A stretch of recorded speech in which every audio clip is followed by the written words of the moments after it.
The sea doesn't care how good you are. It only respects those who respect it first. For 20 years, Thomas Riley had been running, not from the law, not from enemies, but from his own past.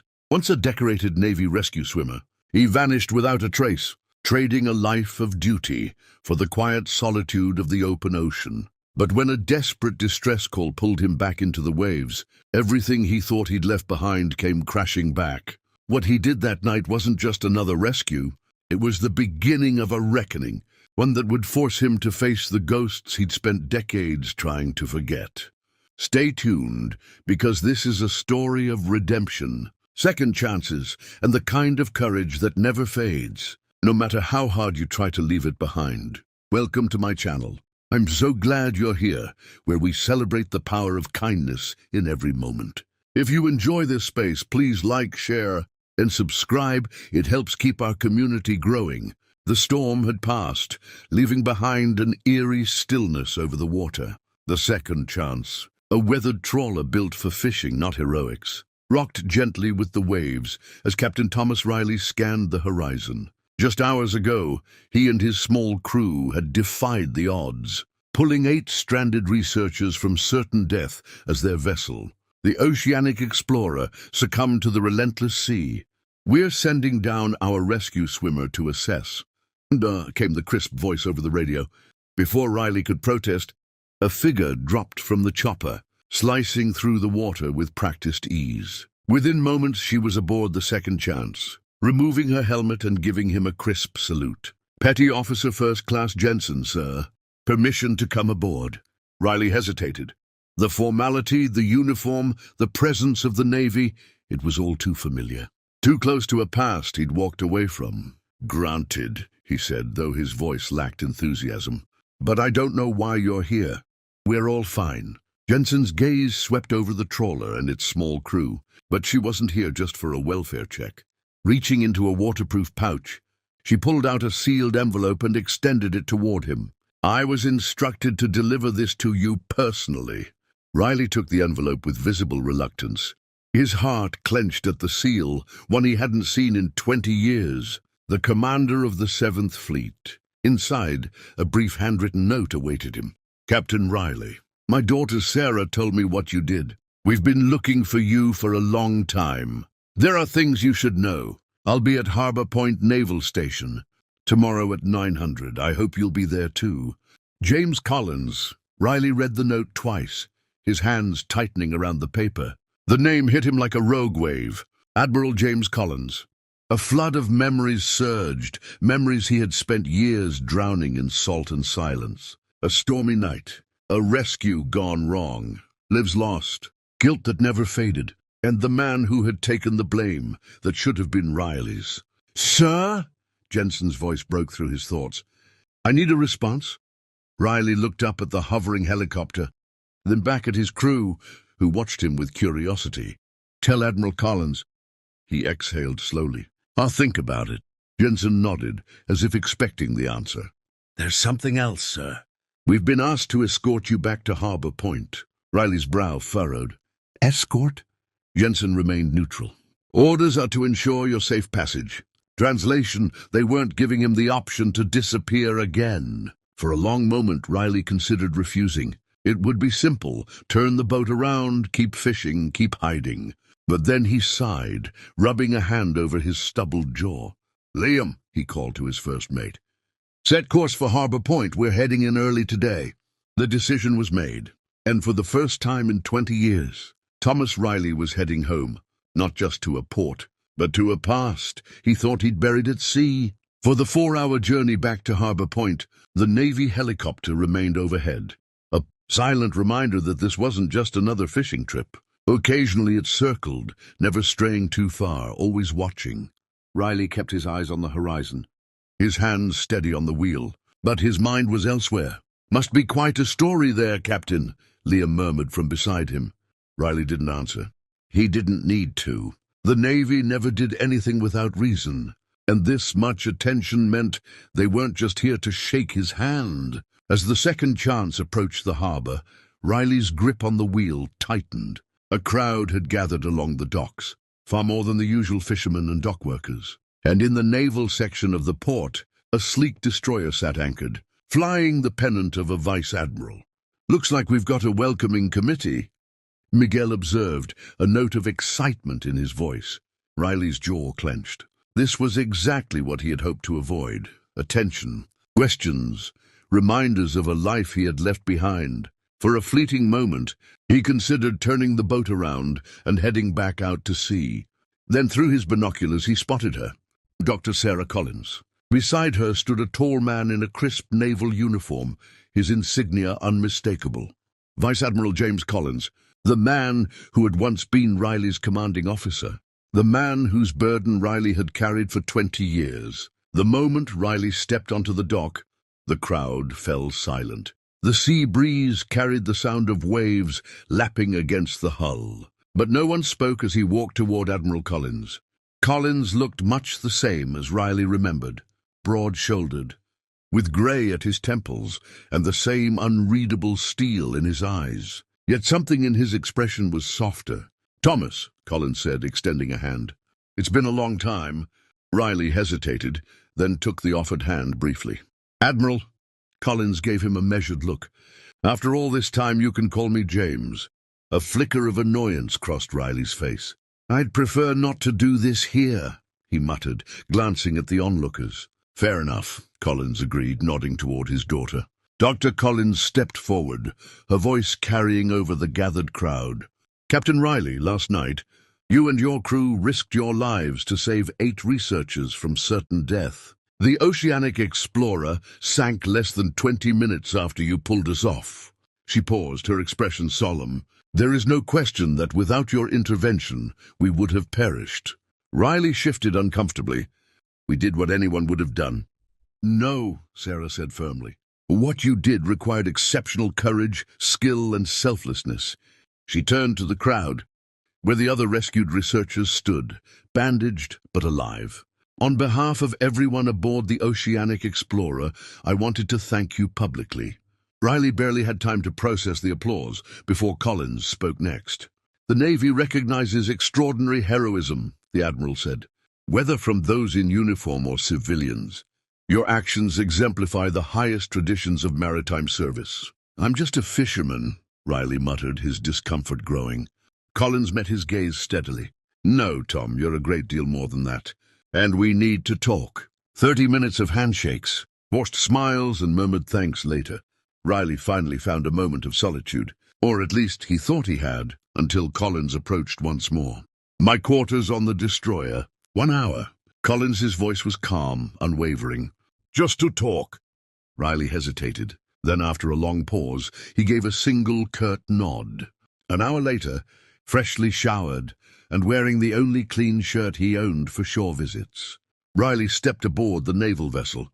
The moment his boots hit the deck, a visceral wave of familiarity washed over him. The smell of salt and paint, the clipped efficiency of the crew, the subtle hum of power beneath his feet. For 20 years he had stayed away, and yet it felt like he had never left. Collins led him to a private wardroom, not his formal quarters, but a smaller, more neutral space. A considerate choice. Then, without preamble, Collins spoke. "You disappeared." Riley leaned back in his chair, arms crossed. "I resigned." Collins poured 2 cups of coffee, sliding one toward Riley. "After the inquiry cleared you, you vanished. Took me years to track you down. By the time I did, it was clear you didn't want to be found." Riley's expression remained unreadable. "I believe my resignation letter was thorough." "Thorough? Yes," Collins exhaled. "Accurate? No." He slid a folder across the table. Riley hesitated, then flipped it open. Photographs. Young men and women in naval rescue swimmer gear, training in rough seas. "The program's changed," Collins said. "New techniques, better equipment, but the mission stays the same." Understanding dawned in Riley's eyes.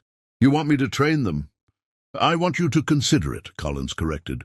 "Not full-time. Keep your boat, your life. Just twice a month. Teach the next generation what you know." Riley was already shaking his head. "I haven't been in the program for 20 years. "Then explain last night," Collins countered.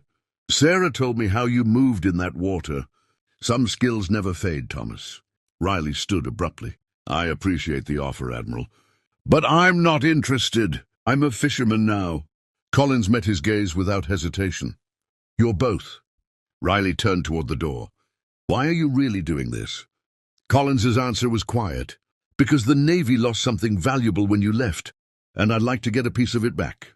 Riley said nothing as he walked out, the weight of the past pressing down on him with every step. The next morning, as Riley prepared the second chance for another day at sea, he found his crew waiting at the dock, and beside them Petty Officer Jensen. "Sir," Liam began awkwardly, "we've been talking about yesterday." "There's not much to talk about," Riley muttered, checking the fuel gauge. "Actually, there is," Miguel countered. "Jensen here told us about the training program. About you. About maybe teaching part-time." Riley's hands stilled. That wasn't a settled matter. "We think you should do it," Liam said firmly. "Both of us."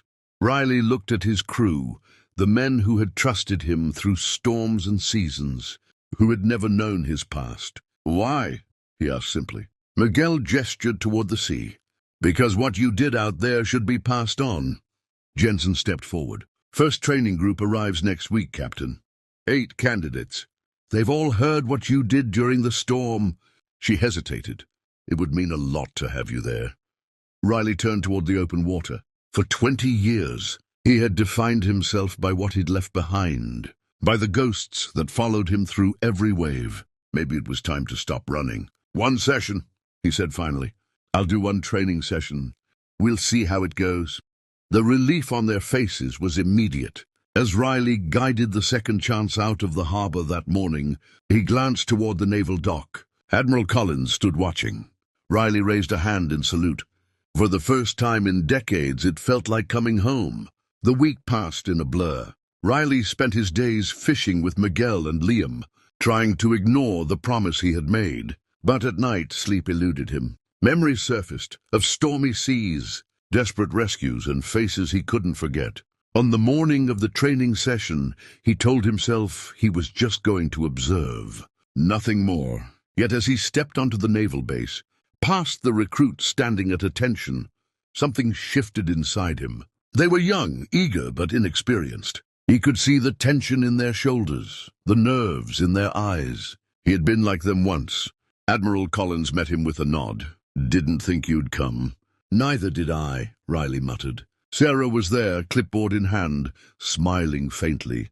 "Welcome back, Captain." Riley looked at the trainees, the pool behind them churning from the drills they had been running. The water had always been his greatest challenge and his greatest refuge. Stepping forward, he cleared his throat. "All right," he said. "Let's see what you've got." The first exercise was simple, treading water for 20 minutes, simulating what it might be like to wait for rescue in open seas. Riley watched from the edge of the pool as the recruits struggled. Some were strong, but others flailed, their movements uncoordinated. Jensen called out encouragements, but Riley could see the real issue: fear. It wasn't about strength, it was about trust. Trust in themselves, in their training, in the ocean itself. Without a word, he stripped off his jacket and dove in. The water was shockingly cold, but familiar. He surfaced, treading easily, then motioned for the weakest recruit to swim toward him. "Relax," he said, his voice calm. "You're fighting the water. Let it hold you." The recruit's panic eased slightly. Riley guided him through the motions, showing him how to conserve energy, how to work with the water instead of against it. When the drill ended, the recruit was exhausted but smiling. Collins met Riley's gaze from the deck, and though the Admiral said nothing, his expression spoke volumes. By the end of the day, Riley had done more than observe. He had coached, corrected, and, without realizing it, led. As the sun dipped toward the horizon, Collins approached once more. "They respect you," the Admiral said, "because you've been where they are." Riley exhaled slowly. For years, he had believed that leaving the Navy meant leaving this part of himself behind. But standing here, feeling the weight of his exhaustion, mixed with something else, satisfaction, he realized the truth. The ocean had never stopped calling him. And maybe, just maybe, it was time to answer. He turned to Collins and nodded. "I'll come back," he said. "Twice a month, no more." Collins grinned. "That's a start." As Riley walked away, he felt lighter than he had in years, because for the first time in a long time, he wasn't running from the past. He was stepping into the future. 3 months later, Riley stood on the naval dock, watching the latest group of rescue swimmer trainees prepare for their final test, a simulated open-sea rescue. The sky was overcast, the wind steady, the waters choppy. Perfect conditions. Jensen stood beside him. "They're ready." Riley nodded. "We'll see." The helicopter hovered overhead as the first recruit dropped into the waves below. Riley watched their movements carefully, noting their form, their technique. Each of them carried a piece of what he had taught, small adjustments that could mean the difference between life and death. A familiar voice broke through his focus. "You don't have to stay for the whole test," Admiral Collins said, stepping up beside him. "You've done your part." Riley smirked. "I'll be the judge of that." Collins chuckled. "Didn't think you'd ever come back. Now look at you." Riley didn't answer right away. He just watched as the recruits worked together, pulling their victim from the rough waters. Finally, he said, "You were right, James. I didn't fail that night. I just didn't know how to move forward." Collins nodded. "And now?" Riley took a deep breath, the salty air filling his lungs. "Now I do." As the final recruit completed the rescue, the team in the water cheered. Riley allowed himself a small, satisfied smile. He had spent years believing he was only one thing, a fisherman, a man running from his past. But standing here, seeing his knowledge passed down, watching young swimmers learn to master the sea instead of fear it, he knew better now. He was both. And for the first time in 20 years, that was enough. As the recruits climbed back aboard the rescue vessel, shaking off seawater and exhaustion, Riley felt something settle inside him. The weight of his past hadn't disappeared, but it no longer defined him. Jensen clapped him on the shoulder. "Not bad for a bunch of rookies, huh?" "They've got potential," Riley admitted. "But potential doesn't save lives. Training does." Jensen grinned. "Sounds like something an instructor would say." Riley didn't argue. As the naval crew wrapped up the exercise, Admiral Collins approached, hands in his pockets. "Still planning to head back out tomorrow?" "Yeah," Riley said. "The crew's got a good haul waiting." "Fishing's still my life," Collins nodded. "And this?" He gestured toward the recruits. Riley looked at them, fresh faces, eager, determined. The same kind of determination he'd once carried before everything fell apart. "This is part of it now," he admitted. Collins smiled. "Glad to hear it." The two men stood in silence for a moment, watching the waves roll in, the recruits preparing for another drill. Then Collins extended his hand. "Welcome home, Thomas." Riley hesitated just a moment before shaking it. "Feels that way, doesn't it?" For the first time in 2 decades, he wasn't just moving forward, he was exactly where he was meant to be. As the wind carried the scent of salt and freedom, Riley turned back toward the sea, toward his boat, toward the life he had built. A fisherman, a mentor, a survivor, and finally at peace. As the sun dipped below the horizon, casting golden streaks across the water, Riley boarded the second chance and started prepping for the next day's trip. Liam and Miguel were already securing the last of the gear, their movements smooth and practiced. "You sure about this, Captain?" Miguel asked, coiling a rope. "About what?" "Splitting your time between fishing and training." Riley paused, watching the gentle sway of the harbor waters. For years, he had defined himself by what he wasn't, not a hero, not a leader, not a Navy man anymore. But standing there now between his two worlds, he realized they weren't separate at all. He shrugged. "I've spent 20 years running from something I didn't need to escape. Guess it's time to stop." Liam smirked. "It took you long enough." Riley chuckled, shaking his head. "Let's just get some rest. Tomorrow's another day." As he stepped onto the deck and took the wheel, he glanced toward the naval station one last time. The young rescue swimmers were still on the dock, their laughter carrying over the water as they trained under the setting sun. A legacy was being built, one that had nothing to do with guilt or regret, but everything to do with purpose. Riley exhaled, steady and sure, as the second chance pulled away from the dock. This time he wasn't running. He was moving forward. 3 weeks later, The sun shone bright over Harbour Point as a small crowd gathered at the naval station. It wasn't a grand affair, no news cameras, no elaborate speeches, but for those who stood there, it was a moment that mattered. 8 newly qualified rescue swimmers stood at attention, their uniforms crisp, their expressions filled with pride. Admiral Collins addressed them, his words steady and full of respect for the journey they had undertaken. Among them, standing quietly at the back, was the captain of a weathered trawler named Second Chance. Riley hadn't planned to attend, but when the morning came, he found himself walking toward the naval station, drawn by something he couldn't quite name. As the ceremony concluded, one of the young swimmers approached him. She had the determined look of someone who had found her calling. "Captain," she said, extending her hand, "I wanted to thank you personally." Riley shook her hand, his expression questioning. "I was on a research vessel last year when it started taking on water," she explained. "A Coast Guard rescue swimmer pulled me out. When I heard what you did in that storm, how you went in without modern equipment, without backup, that's why I signed up." Her eyes held a bright conviction. I wanted to be that person for someone else. Something shifted inside Riley. The weight he had carried for 20 years felt a little lighter. His legacy wasn't in the lives he had failed to save all those years ago. It was here, living on in these young swimmers, in the knowledge he could pass down. "Just remember," he said quietly, "the sea doesn't care how good you are. It first, always." She nodded solemnly. "Yes, sir. That's the first thing you taught us." As Riley left the naval station and made his way back to the Second Chance, he glanced up at the sky. Perfect flying weather. Perfect sailing weather, too. For the first time in decades, both thoughts brought him the same sense of peace. The past was no longer something to escape. It was something to build upon. As Riley stepped onto the Second Chance, the familiar creak of the deck beneath. His boots felt different, not just like a boat, but like home. The past no longer weighed him down. It had become part of him, not a burden, but a foundation.